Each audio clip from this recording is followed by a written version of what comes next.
Hello students. Students, here we are going to discuss about Raoult's law of partial pressure for volatile liquid solutions, in which both the substances, substance A, substance B, both are in liquid state.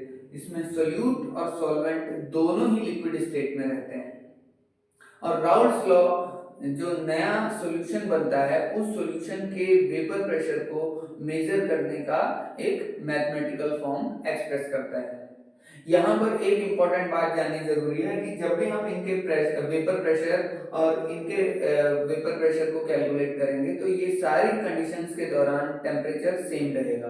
That means ए का temperature, B का temperature और ए plus B का temperature same रहना चाहिए। और temperature इसीलिए same रहना जरूरी है क्योंकि टेम्परेचर बदलने पर वेपर प्रेशर में एक चेंज आ सकता है और इसी वजह से हम एक सेम टेम्परेचर में सारी कंडीशंस को स्टडी करते हैं। तो आइए जानते हैं कि Raoult's law for partial pressure क्या है। तो according to Raoult's law of partial pressure, when two substances, specially two liquids, volatile liquids are being mixed and formed a solution, तब उस सिचुएशन पे vapour pressure of substance A above this liquid surface is directly proportional to the mole fraction of A in this liquid solution. Similarly, the vapor pressure of substance B above this liquid surface is directly proportional to the mole fraction of substance B in this liquid solution.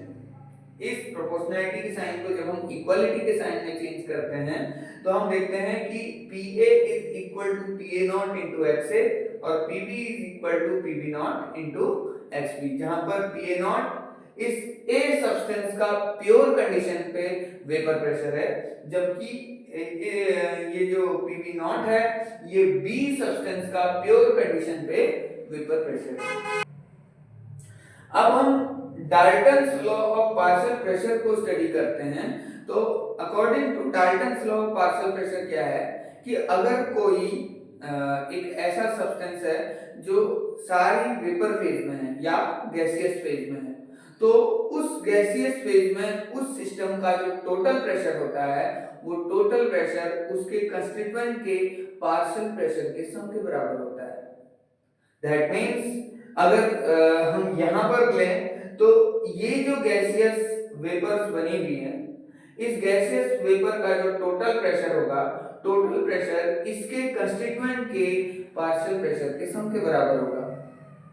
तो अगर हम इसे apply करें तो total pressure PT is equal to PA plus PB, क्योंकि इस gaseous phase में दो ही कंस्टिट्यूएंट हैं A और B और उसके पार्शियल प्रेशर को हमने PA और PB से डिनोट किया हुआ है। तो अगर हम डाल्टन का लॉ अप्लाई करते हैं तो PT is equal to PA plus PB और इस PA और PB की वैल्यू को जब हम यहां से रिप्लेस करते हैं तो PT is equal to XA into PA naught plus XB into PB naught. तो ये एक राउल्ट्स लॉ का राउल्ट्स का लॉ है for two liquid liquid solution. Now ये जो ये एक्सप्रेशन आपके सामने आया है, इस एक्सप्रेशन को हम एक बदलाव भी दे सकते हैं, एक चेंज भी दे सकते हैं। किस बेसिस पे? इस बेसिस पे कि किसी सॉल्यूशन में अगर दो या दो से ज्यादा कंस्टिट्यूएंट हैं तो उन सब के मोल फ्रैक्शन का सम इक्वल टू 1 होता है। दैट मींस क्योंकि इस सॉल्यूशन में केवल दो ही सब्सटेंस हैं, सब्सटेंस A और सब्सटेंस B, इनके मोल फ्रैक्शन का सम XA और XB की वैल्यू इनके मोल फ्रैक्शन का सम 1 होगा। तो दैट मींस अगर हम यहां पर से XA की वैल्यू रिप्लेस करेंगे तो XA is equal to 1 minus XB और अगर XB की वैल्यू रिप्लेस करेंगे तो XB is equal to 1 minus XA। तो अगर हम यहां पर XA को रिप्लेस करते हैं तो XA is equal to 1 minus XB। तो जब हम XA को रिप्लेस करते हैं तो PT is equal to PA naught plus XB into PB naught minus PA naught. This is the new expression in terms of only XB. और similarly अगर हम यहाँ पर जैसे हमने इस वाले केस में XA को रिप्लेस किया है, अगर हम XB को रिप्लेस करेंगे तो XB इज इक्वल टू ये जो एक्सप्रेशन आएगा, ये एक्सप्रेशन आएगा PT is equal to PB naught plus XA into PA naught minus PB naught. तो इस तरह से हम तीन एक्सप्रेशन राउल्स लॉ के हम स्टडी कर सकते हैं, ये वाला और ये वाला। ओके, ग्राफिकली इसको अगर हम रिप्रेजेंट करना चाहें तो कुछ इस तरह से रिप्रेजेंट करेंगे। ये एक ग्राफ है, इस ग्राफ में देखते हैं इस एंड पे एक XA is equal to 1 है, that means it is a condition for pure A, BZ 0 here। Similarly इस वाले केस में XA 0 है, XB equal to 1, that means pure B।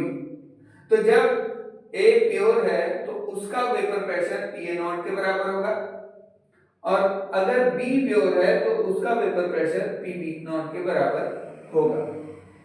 इस सिचुएशन में जब हम इन एक्सप्रेशन को स्टडी करते हैं तो हमें पता चलता है कि ये एक लीनियर इक्वेशन है। लीनियर इक्वेशन का मतलब y is equal to mx की तरह ये एक इक्वेशन है जिसमें m की वैल्यू है PA नॉट और x की वैल्यू है XA, और यहाँ पे x एक्सिस पे हमने मोल फ्रैक्शन को शो किया है।